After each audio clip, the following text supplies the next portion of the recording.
Hello, fellas and Filettis. I did a stream tonight. There were some comments on it that prompted this video.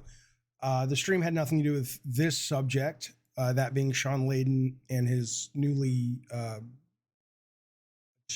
acquired Tencent position at Tencent, the company. But this guy who's always a troll, so I don't take him that seriously. But he says, too bad it's radio silence on the actual video game topics like Shawn Layden selling his dignity to Tencent in China. Instead, we get responses to lame millennial YouTuber drama. I mean, this guy's just a joke. This guy's always doing that. But, and then he says, well said, mate, some response. The hypocrisy within this industry is shocking. The vast majority talk and preach about equality and discrimination, yet there is radio silence on genuine topics of oppression and persecution.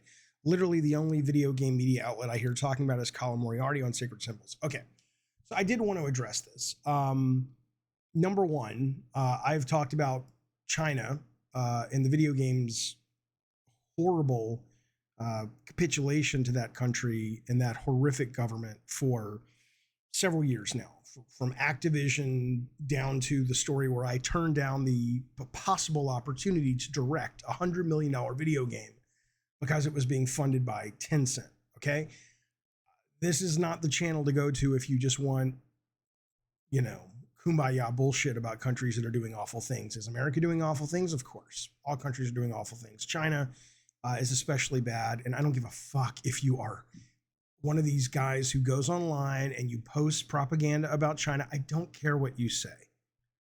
Post it if you want. Okay. I've seen reports from Amnesty International. It's not just America. It's not just the Western groups. I have seen numerous newspapers from all over the world calling out the civil rights and human rights atrocities that the Chinese government take part in. So save your bullshit propaganda for someone who gives a fuck, because I sure don't. Okay. But as it relates to Shawn Layden and me not talking about it yet, motherfucker, I was off for a week. I literally just got back on streaming tonight. I haven't been here all week. I've been hanging out with my brother. I've been in Los Angeles. That's why I haven't mentioned it. So let's talk about it briefly, though. I don't know Shawn Layden well enough to say he is a friend of mine. I have always loved the guy, loved working with the guy. I think he's great. He's friendly. He's smart. Any company would be lucky to have him. I hate Tencent. I think Tencent's a fucking nightmare. And I hate how Tencent has gotten its hooks in everything from Ubisoft to owning outright Riot Games, on and on and on and on. I can't speak to Shawn's situation specifically. He has had an open invitation to this show for over a year. And for whatever reason, he's just said, yeah, I'm not really, I've talked to him. We've chatted offline a number of times, but he doesn't want to come on. Totally fine. And certainly now I don't think he'd be able to. So I don't know what his position is, and I don't understand it. Here's what I'll tell you. If you're curious about the People's Republic of China, what is it? The CCP, the Chinese Communist Party. That's pretty much President Xi whatever. Do some research. I'll give you the highlights though. Basically, every public and private company in China is required to have members of the CCP on staff in positions where they can affect change within the company and report to the government if the company is not doing its bidding. Tencent, one of the biggest companies in the world, has, I think, as of 2017, I want to say it's somewhere around 5, 6, 7,000 employees that are working for the government that are literally just there to do, that are working for Tencent, that are literally just there to do the bidding. I think it's got 8,000 employees as of 2017 to just do the bidding of the government. Here's a quote. Having these members on staff, according to an article that was published about this, firmly conveys the voice of the party of the government and sings patriotism, dedication, and harmony as its main online melody. Okay. Listen to this.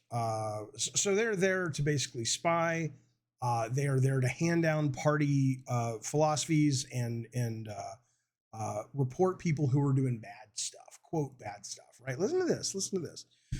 This is from Vision Times. The censorship team at the Tencent group, reporting to the CCP, plays a critical role in manipulating public opinion and deleting content that does not favor the regime's agenda. These are the same guys that got upset, right, with, the government got upset with Activision, right? Because they're like, oh, you're saying shit about Taiwan, and, oh, you're putting Tiananmen Square in Call of Duty. We don't want that to be acknowledged, blah, blah, blah. So listen to this one. According to a report published at Menguhi on July 2020, more than 300 students participating in a group chat on WeChat, which is owned by Tencent, were kidnapped by the government, CCP, and had their properties confiscated.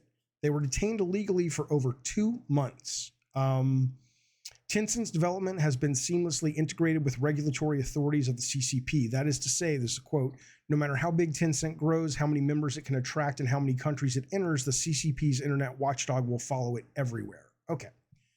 So, look, when you're talking about a government that is just, they do a lot of amazing stuff because, the dictator that rules them when it comes to certain things isn't crazy. I don't hate the Chinese people. I think China does some amazing tech and all kinds of cool stuff. I've never been there. From what I've seen, it's a beautiful fucking country.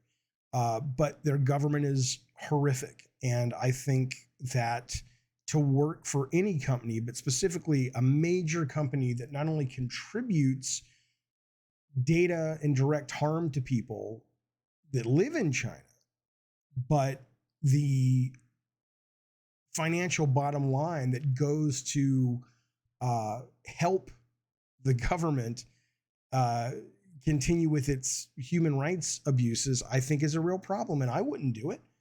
I can't, again, what about Shawn Layden? I don't know. I don't know what his belief system is. I don't know what his agenda is. I don't know if he thinks he can dance with the devil but not actually have to pay the price because what he's agreed to do with him it doesn't affect anything. I have no idea. I think it's going to be very interesting if China does attack Taiwan, which is, I don't want to be hyperbolic. It looks more and more likely. I don't fucking know. Maybe nothing will ever happen because they know it will lead to awful things, but it's always floated as a possibility. If China attacks Taiwan and America steps in to protect them, I don't know what a lot of these Americans that have sort of jumped in bed with Tencent would do, right? I mean, I'm not saying they would like turn against their country, but there is a point where you kind of go, dude, what does it take before you realize these are not good people? Not the Chinese people, Chinese government. What's it going to take to realize that? For me, that bridge was crossed a long time ago. Everyone's going to be different. So I don't know what these people in my comments want me to say about it. If Shawn wants to come on and talk about it, or he wants to send me a quote, he knows good and well I would love to read that. He knows. Are you kidding me? I'd love to have a Shawn Layden quote or a phone call talking about this. It's a fascinating issue to me.